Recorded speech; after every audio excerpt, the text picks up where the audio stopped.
साहारपड़ा अंचल विपुल परिमाण मद और पुच जबद।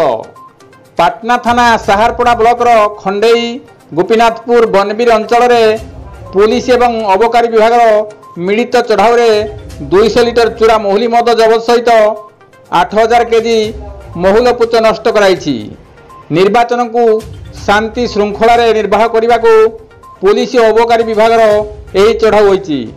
तेबे पूर्वर यही अंचल साप्ताहिक हाट मानकरे वर्ष वर्ष धरी चूरा महुली मद बिक्री हो आसुथिले मध्य पुलिस और अबकारी विभाग चढ़ाऊ करुनथिबा चर्चा हेउछि। उग्रेशन पृष्टिंग रिपोर्ट केडी न्यूज ओडिया।